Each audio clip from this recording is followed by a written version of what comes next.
mì sò nuôi ngành đã kỳ tịch nuôi ngành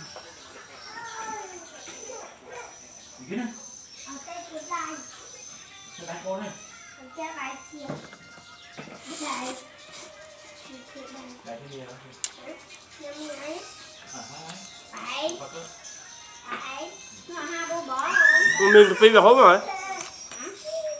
bây giờ không ý gì vì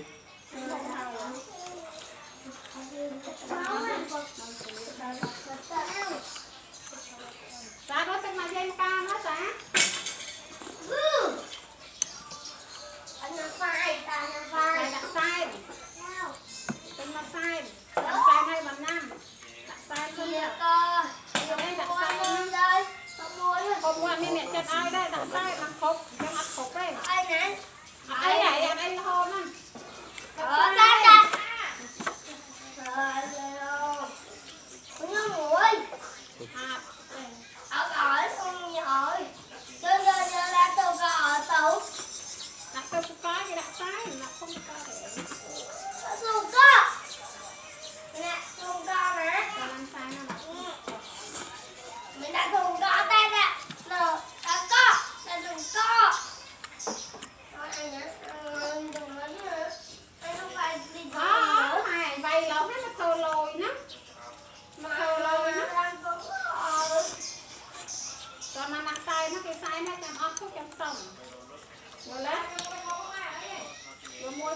mà mình tập về hộp anh chặt mình hộp ống đó hả hả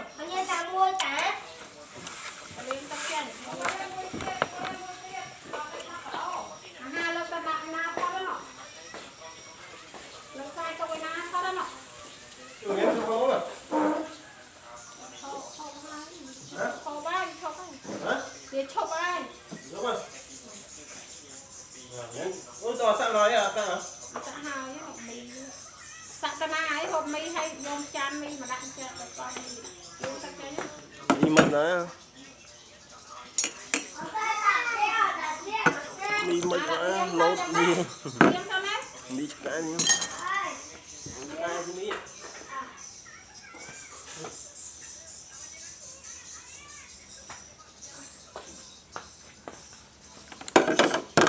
đi mấy mì lên lột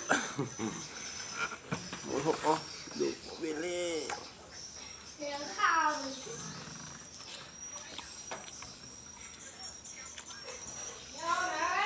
bà đây tôi không nghe gì á rồi tập sai nghe gì bà đây tôi nghe máu rồi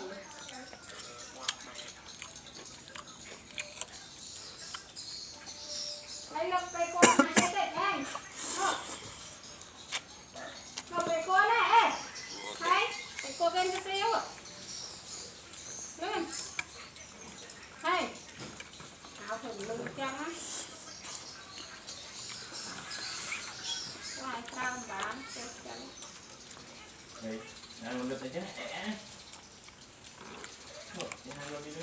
lọc không cây cô mà dây rồi lên cái xíu rồi bơm bị cua lọc không má mang cái xíu cái đó thở ban cho đấy cây cua này lên cái xíu nó do ó mặt lọc không là nó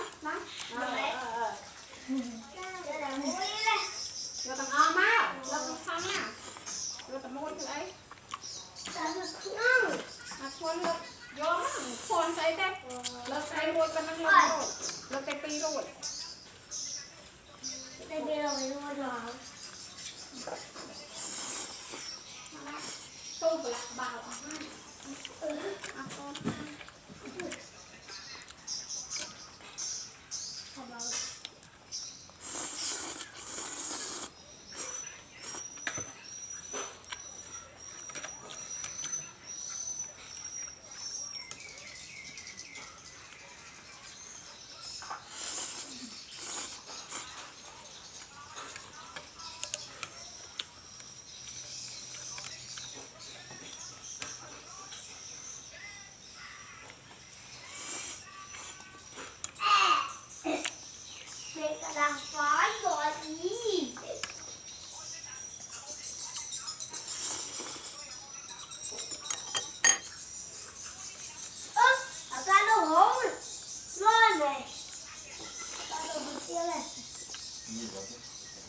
Phải đâu lại nè.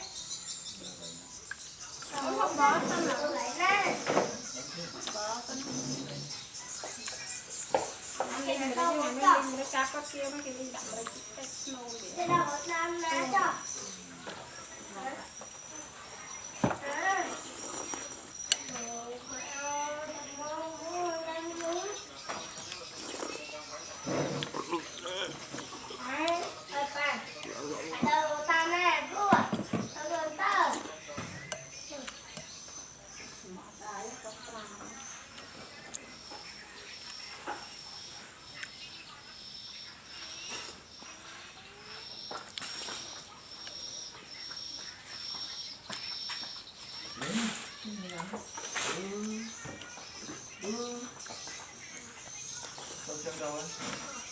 Con.